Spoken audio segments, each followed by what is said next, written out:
Yeah. Alafu bamdogo akagua kunipa hela ya kuendea shuleni. Nilitembea kwa miguu. Hakukupa hela ya kuendea shuleni?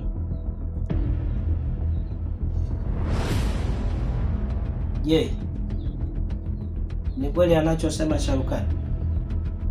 Iwe kweli siwe kweli, huyo mtoto mimi anihusu. Ananihusu nini? Kaka mwenyewe mbaili kibao. Kaka mwenyewe kila siku huna msaada wowote kwangu. Nikikuomba msaada hata wa shilingi 20,000 tu unakaza.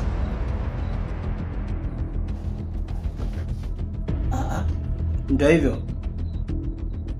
Unasemaje wewe? Huyu mtoto sio wa kwako?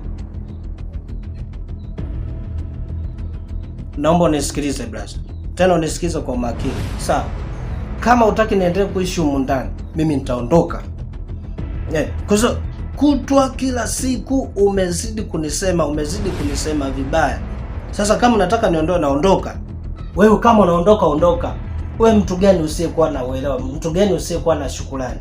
Usinitishe bwana. Mwendeni mbaki, niwache mbaki. Mimi naondoka. Hapa asubuhi zangu tu mimi natembea. Kama unaondoka, yeye ondoka.